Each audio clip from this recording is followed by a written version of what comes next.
The views and opinions of this broadcast do not reflect the views and opinions of Armed Media, New Productions and its affiliates.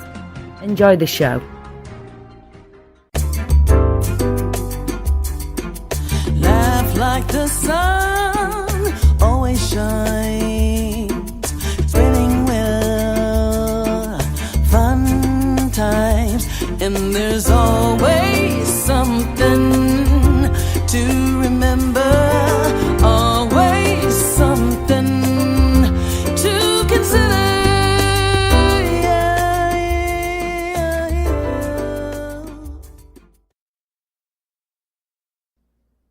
Hi, this is Catrice Barnes and Something to Consider. And tonight we have singer-songwriter Nate Botsford. Let me zoom you in. Hi, Nate. Hey, how are you? Good, how are you? I'm doing great. Last time I saw you, you were doing my Welcome to My House show, but I follow you on Instagram, so I keep abreast of all your gigs. You play a lot. I have been playing a lot, yeah. I mean, what are some of the highlights of your gigs recently? This summer we were able to do a lot of touring all over the West Coast, and got to open for a couple of my favorite country bands, which was super fun. And like whom? We opened for Old Dominion, and that was they've been like pretty much a huge inspiration on my end as far as writing and just kind of how they're taking off and launching, and so that was super fun. Got to play with the band, and we opened for them, and that was a big highlight of the summer. And what some other bands you were open for? Yeah, we opened for a few local bands and a few bands that are bigger than us over here, but it's been fun. It's been super cool getting to play with the band more and playing at some really fun venues. And now, when you do these gigs, are you doing mostly original music, or are you mixing covers? And it kind of depends. A lot of them we're doing a lot of my original stuff, a lot of my newer stuff. That's great. Yeah, and then obviously you got to throw in some fun covers here and there. And well, I'm a fan of your songwriting, so. Well, thank you. Anytime I hear that you're doing your original music, I'm like, yeah, go Nate. Well, I'm the same way. I'm always more happy when I get to do my stuff. And speaking of original songs, I'm going to play a little bit of Tiny Little Voices when you came to Welcome to My House earlier this year. Oh, nice. And, I love Hourglass, but I think I ended up loving the way Tiny Little Voices came out. It turned out really cool. Really special, right? So yeah. I'm just going to play it for people so they can hear. You're not going to be able to hear it, but just so you know, it's playing right now. Yeah. Fake smile, but there's tears behind those eyes. If people only knew what was going on inside. I kind of always had these thoughts of like, man, I'm not going to be good enough. I'm not. It's a waste of my time to pursue my dream. And so I finally just sat down and wrote kind of. I don't even know if I was ever intending anybody to hear the song, but I just kind of wrote down everything I was feeling, and just kind of tried to be as raw and authentic as I could with my feelings, and kind of ended up turning into that. And it was almost not a joke, but I was like, yeah, what would I do? You just tell those voices to go to hell, and it ended up turning into that song. It's been cool to see a lot of people be able to relate to it, and oh yeah, because those tiny little voices can be so many things. Absolutely, yeah. It's funny hearing you say that you struggled with whether you should not be doing this or not, because it just, with your talent, it doesn't seem like you have much of a choice. Well, I kind of threw away all the backup plans, so this is I got to make it work. Well, I mean, I'm sure you're supported every time you perform with people's reactions. Yeah. Yeah, that helps. Absolutely, yeah. Yes, this is such a great song. This one. Yes. But you also did a song called Hourglasses, which I think was the first original song I heard you did. But before that, yeah, I was just on Instagram, and I think I did a search on original songs or something like that. And I don't know how your version of Prince's Purple Rain came up. And I said, okay, if this guy can make me like Purple Rain sung by a different singer for a second, I want to hear his original music. And that's why I went to your website. And then I heard Hourglass, and I was like, oh, that's it for me. That's awesome. I love it. He's got to come on the show. Well, I'm glad and lucky you found me. So Hourglass, that's been a kind of a hit for you. Yeah, it's been a lot of people have kind of been able to really relate to it, and we're kind of revamping it. So the way we play it with the bands now is pretty fun and pretty cool. Oh, how did you revamp it? We just kind of added a little more instrumentation. We kind of made it's just a little more full sounding, and kind of has a little more of a not a country twist to it, but it's super fun the way we play it. We usually play it at the closing of a show, and it's a pretty intimate moment with the crowd. Super fun. I love it. So you said you're adding more country. Are you going more in that direction? Because I know you were recently in Nashville, because I'm a stalker of Nate Botsford on Instagram. At least I got one. Yeah, we're kind of a lot of the new songs I'm writing are a little more country. I don't know if I'll go full-fledged country, or I've just had a lot of people tell me that my voice and my look, and so I thought I'd put my foot in the water. How does that work? Do you have to be from like Nashville or a small town or something, or Oklahoma City to be a country singer? I mean, can you be? Because you're from Oregon. I am from Oregon, so I don't know if that works. And I thought you had a country accent, but then the more I listened to you, I said, oh, no, he doesn't. He doesn't have a country accent. Not a super strong one, at least. You could fake it. I could probably put some twang on there. But how does that work in that world? Are they like?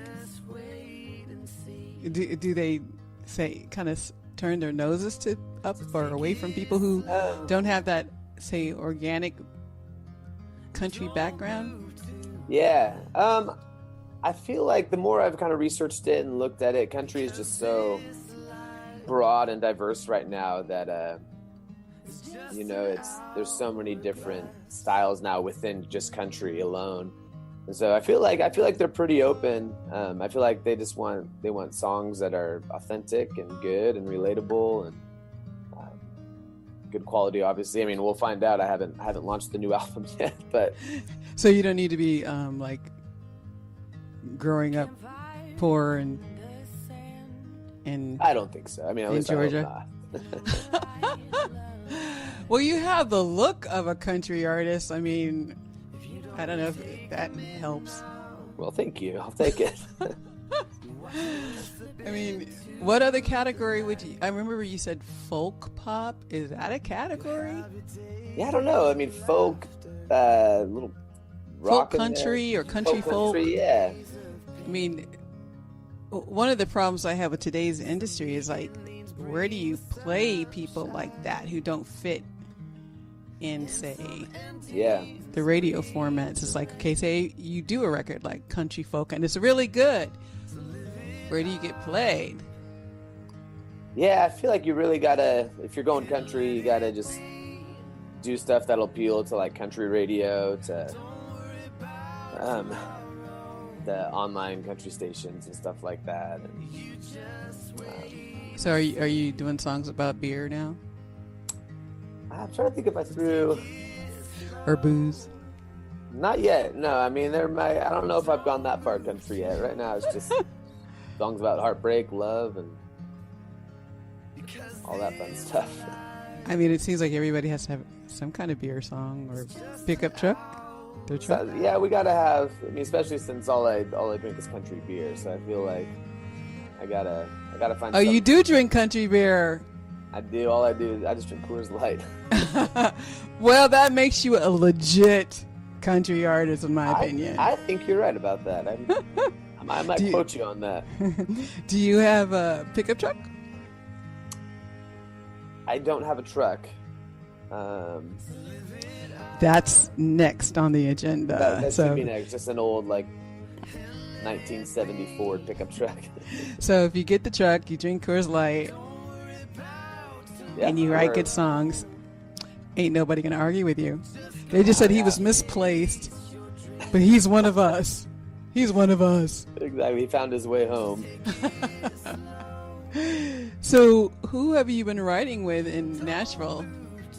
Nashville. So I was there for a week, and we were using part of the time to record in the studio, and then I wrote with just a couple songwriters that I know that are over there. Two of them moved from Portland originally to Nashville, so I wrote with them, and then another one is just a girl I played with in LA, and we got together and did some co-writing. I just wanted to, write as much as I could and get as much of my name out there and network as I could while I was there. Yeah, because you did some performances as well, right? Yeah, I did some songwriter rounds, and which is super fun, super cool the way those are set up, and yeah, so it was fun. It was a lot of fun. And you also do duets with various singers in Oregon, which I do. Yeah, I really enjoy watching on Instagram. Your stalker here. I have to say, the people you do duets with, you have a lot of talent out there. There is, man. There's some talented people over here in Portland. I'm like, geez, where do they keep coming from? Yeah, right. Because I was like, okay, maybe I should get her on my show. Yeah, right. You should. or her. There's been several. So are you playing anywhere soon that's of note? Any gigs you want to elaborate on? I'm doing just a bunch of local shows right now. Portland does this huge Christmas event it's been going on for years and years. It's called the Singing Christmas Tree. And so they use the Keller Auditorium in Portland, which seats about 6,000, I think. Mm-hmm. And then they do, it's just this huge choir and a full band. And so I'll be doing one of the solos.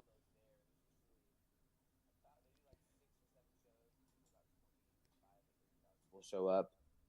And so that'll be a lot of fun to get to do a little solo song with the full choir behind me. And nice, man. I wish I could be there for that. That would be really nice. If you want to fly up, I'll get you a ticket. Okay. Okay, I'll keep that in mind in between my gigs. Yeah, right. Yeah, so Portland and Nate Botsford, are you kind of like a hometown hero at this point? I mean, you should be. No, you don't think so? I wish. Maybe. I've been working super hard these last couple of years, just doing as many shows as I can, and so I feel like I've established my name pretty well here. To where we get a good draw when we go out and perform live, and now that I have one song or a couple songs that are on a big Portland radio station, and that's kind of helped get a little bit of my name out there. Now, on your website, you say that you'll do living room concerts. Do you do a lot of those? Yeah, we did one this last weekend, and we've been trying to launch a lot more of those and hopefully expand outside of Oregon and kind of go all over the U.S. with these. They've been super successful, just to be able to do like a really intimate living room concert for 30 to 40 people and really share like my stories and the songs and why I wrote them and when I wrote them. And it's so really, I'm assuming these living room concerts are all about your original music. Yeah, I pretty much only do original stuff, and it's just super cool to get, it's great financially, to, help kickstart what I'm doing. And it's just a great way to build like a really great fan base. The people, these people get, a really cool kind of one-on-one experience. And so it's been super fun kind of testing the waters with that and launching that whole thing this year. How do they find you to do this living room thing? Is it a network or? We are kind of still playing around with what works and what doesn't work. What we've been finding is we, created a little promo video and we launched that on social media. And then the idea is we we did a house concert like 4 months ago, and we always, tell the people there like, hey, if you want to host one of your own, let us know. And then so we've kind of just, it's been word of mouth. One person from one house concert will host one at their house, and then someone comes to theirs and wants to do one. And so it's been super fun kind of seeing it just expand organically. Now, when people do these living room concerts, do they like pay admission or is it just like a party? It's a little bit of both, I guess. What we found works the best is usually the host of the place will kind of provide the house and kind of get the whole setup for the concert. And like this last one, everyone brought over an appetizer, and it's kind of like a suggested everyone pays $25, and that all goes to the artist. And then we sell merch, and if people, we kind of share the vision of the new album and, trying to get the music out there. And so a lot of times people feel more inclined to throw something extra in the basket or the tip jar. And so it's been super fun. So it's kind of, we usually party for an hour and eat and drink, and then we do like an hour and a half. Oh, does that include Coors Light? I should probably put that on the writer, but so far no one has brought Coors Light. Don't cheat on us now. You got to remain true. Exactly. Well, I would think that those living room concerts would be very artist friendly. Yeah, because usually people are really only coming because they want to hear the music and they're interested and intrigued, and so it's not like fighting off a crazy loud bar crowd or something at another venue. Everybody's really intent on watching and listening, and it's been super cool. That's nice. I mean, and you've done them in Portland, or are you expanding outside? Yeah, I've done mostly just in Portland. I did one in California. I did 2 in Phoenix, and then so we're just kind of trying to spread out as far as we can. Oh, they flew you out to Phoenix to do a living room concert? Yeah. Nice. Yeah, must be a fan. They were super cool. So I went out there for a couple days. So hopefully we can build off that. Now, when you do the living room concert, is it just you or the full band? Usually just me. Sometimes I'll bring, I'll probably start bringing my other guitar player, and we'll do like a little duo acoustic set, or I'll bring a girl that sings with me sometimes. And, if she's available, do a little duet that way. Do they ever request a full band in the living room, like My Crazy Butt? Not as of yet. I don't think anyone's been able to pull it off as well as you have. Yeah, that's pretty crazy. I definitely want to eventually start going to other people's living rooms, but that would be super cool. That would be amazing. We need more funds for that, though. Yeah, just a little bit. Everything costs in this world, and that's why I always say to people and encourage them to support their artists, download and buy their projects, Yeah. So to my listening audience right now, go to Nate Botsford Music and check out his material. I know you're going to want to download it, especially these songs that I've been playing in the background. I'm going to play right now All We Have, which is another one people seem to really, really like, at least for my show. Yeah, no, people have really kind of gravitated to that song, which has been cool. Now, on the new project, is it anything close to this, or is it really a complete different production? No, we've actually been able to stay pretty true to my sound, and to my writing, and so it'll obviously sound a little more on the countryside, but like the writing and like we're gonna put tiny little voices on the new album, and so it'll still have kind of that same vibe. And now, when you make something a little bit more country, what is it? Adding a little bit more steel guitar, a little bit more what? Yeah, I mean, kind of. Because I think this song sounds country. All we have. Absolutely, yeah, absolutely. Yeah, so it'll just kind of be the production of it, and like I think tiny little voices. We're gonna do it really simple. Do it just an acoustic guitar. Maybe add like a pedal steel and a snare drum of some sort, or shakers and strings or something. I think that's going to be a big hit for you. That's my prediction. I hope so, yeah. I really do. Because everybody can relate to it. Yeah. And so many, especially right now, many people are battling.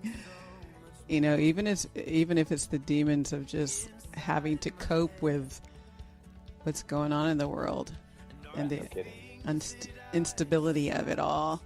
So I think that's a lot of people are gonna really relate to that. And if they don't, I'm gonna kick their ass.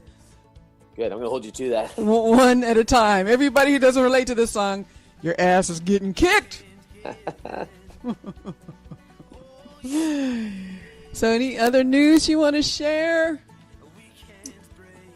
Man, I think that covers most of it. I'm just playing and singing and networking and doing whatever I got to do to, get to that next step, that next level. And is there anything off of the new writing that you're super proud of in particular? Any titles we should look for? With the single, we're going to release a single here in a few weeks, and that one's going to be called As Good As It Looks on You.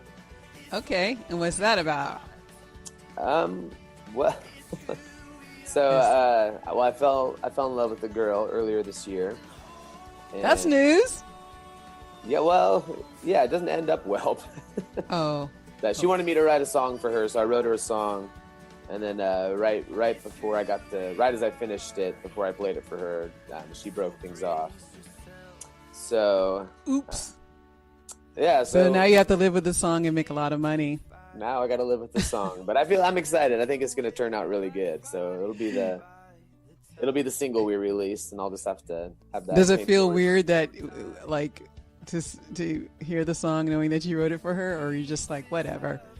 It did for a while. For the first few months, I almost didn't even want to sing it, but now I'm kind of in that, whatever. I'll just hopefully it makes it big. And she's gonna regret it once you become a big star, and that song is playing, and knowing it was about her, she's gonna be like, that's always the hope, right? Well, maybe not. Even if not, you'll be happy because you'll be living your dream. That's all that matters. So, things work out the way they're supposed to work out. Yeah, I tell myself that. So, well, you're the one who wrote Tiny Little Voices, so whenever those voices come out, yeah, I know, right? Voices in your head that convince you that something's wrong. What do you say? Go to hell. Go to hell. Go to hell. Anyway, this show is about to wrap up now because it's only a 30-minute show. I could play your music all night, but people have to go to your website, Botsford. Shit, I know how to pronounce it. I hope cursing's allowed on radio. Hey, it's your radio show. You do what you want. Arm Global Radio. Nate Botsford. Music.com. Got it. Check them out. You're not going to regret it. And when does the new single drop? Hopefully a few weeks. That's the hope. In a few weeks? Yeah, so I'll be blasting it on social media when it does. Yay! And I will be sharing it. I'll send you a personal copy here right before. Patrice Barnes, the stalker of Nate Botsford. My favorite one. All All right. Well, thanks for being on my show. Thanks for having me. And this is something to consider. Join me every Thursday at 9 p.m. I'll be here. Bye. Through the night.